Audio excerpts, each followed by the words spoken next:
Tudo bem, pessoal? Eu tenho recebido por dia, sem brincadeira, umas 20 para mais ligações da TIM e me perturba o dia inteiro. São aquelas ligações automáticas, não é nenhuma pessoa falando.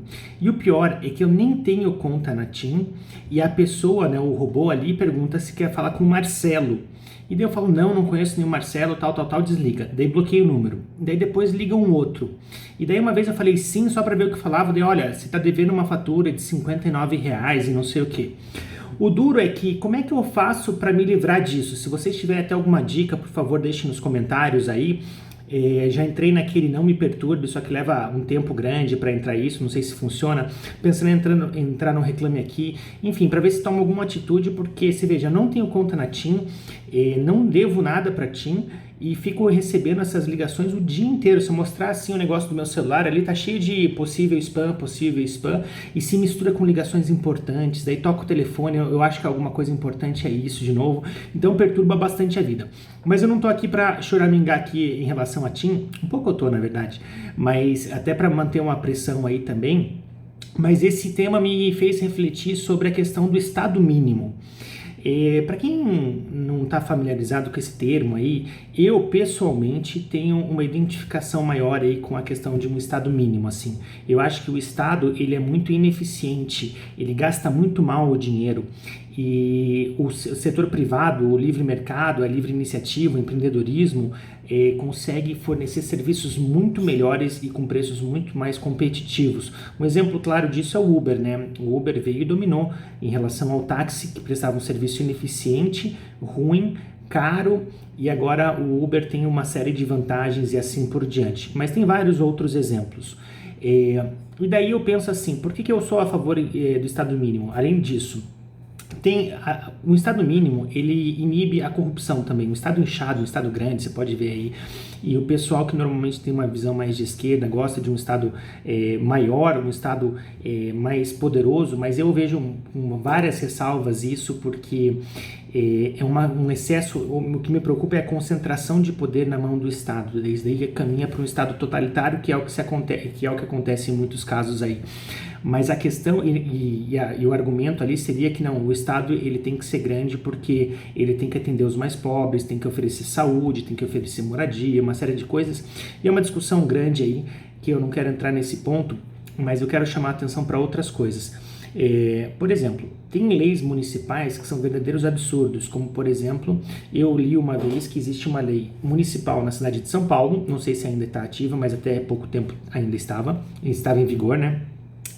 Que determina o tamanho mínimo de uma mesa de bilhar nos botecos. Então você tem aquela mesa de sinuca, né? E a mesa não pode ter qualquer medida ali, que o dono comprou uma mesa não sei aonde, ela tem que ter uma medida correta ali, senão o que acontece? Chega o fiscal ali, vai medir a mesa, vai ver que não está no tamanho que ali prevê, e daí vai multar. Só que daí o que acontece? Não multa, né? Ele vai lá, ganha uma gorjeta do cara do boteco, e assim é só um exemplo para ilustrar o argumento. Então tem leis muito inúteis e tem um excesso de regulação em muitos setores que eu vejo. Em compensação, o outro lado do argumento, eu sempre gosto de analisar os dois lados e por que cada um defende cada lado. Tem coisas que tem que haver regulamentação, porque você veja, por exemplo, questões ambientais, assim, você não pode sair desmatando qualquer área de qualquer jeito, então tem regras, questões que envolvem segurança, risco à sociedade, uma série de coisas aí, tem que ter regulamentação. E no caso da TIM, por exemplo, dessas companhias, claro, melhorou muito depois que privatizou. Hoje em dia a gente tem celular barato, internet, entre aspas, barata, né? Porque ainda continua muito cara relacionada a outros países. Mas hoje todo mundo tem um celular, todo mundo tem uma conta da TIM, da Claro, da Vivo, da Oi. E isso melhorou bastante. Mas, por exemplo, como é que eu me protejo dessa invasão da minha privacidade aí? Sendo que pelos caminhos da própria empresa, você liga lá é uma tortura. Já tentei ligar, já tentei fazer um monte de coisa, mandar chat, e daí você fala com aqueles robozinhos, e daí fala, qual que é a sua conta, seu CPF? Eu não tenho conta na TIM. Daí já manda para o setor de vendas que vai querer tentar me vender. Então, quem já passou por isso sabe. E também um outro caso que me chamou a atenção também foi que o Procon, sobre o iPhone 12, né? Você viu que uma das polêmicas aí do iPhone 12 é que ele viria sem o carregador, ele vem só com o cabo.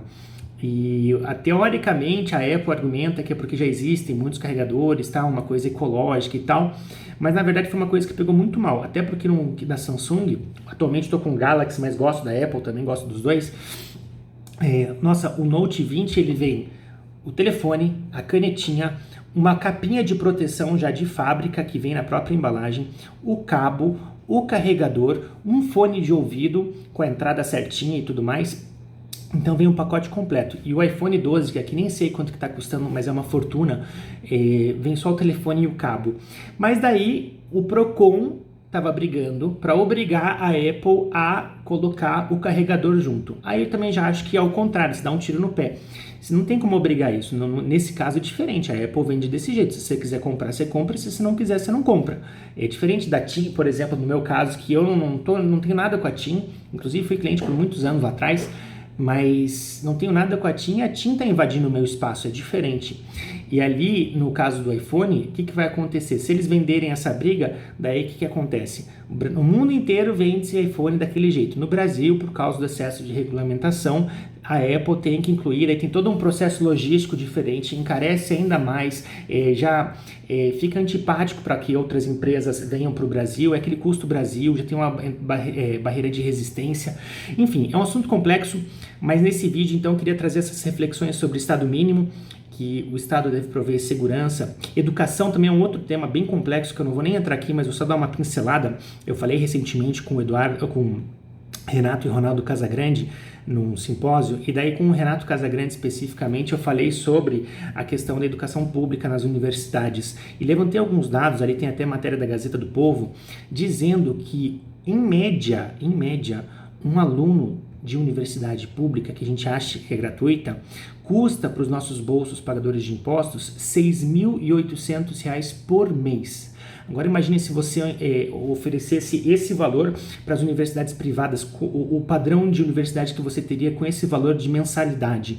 É claro que aqui eu vou fazer a defesa, não estou falando mal das universidades públicas em geral, porque há ali também nessa conta pesquisa, que é uma coisa super importante, bolsas de doutorando, uma série de coisas que formam essa média, e existe uma elite de pesquisadores, de professores, de alunos super competentes, os mais inteligentes estão ali na federal porque é mais difícil para passar, uma série de coisas, mas tem o outro lado da moeda também, porque além de custar R$ 6.800 um aluno na universidade, enquanto que um aluno de creche custa R$ 250, então fica ali a base da casa, ali, o alicerce totalmente debilitado e depois gastando uma fortuna para tentar recuperar lá na frente, o que não dá certo.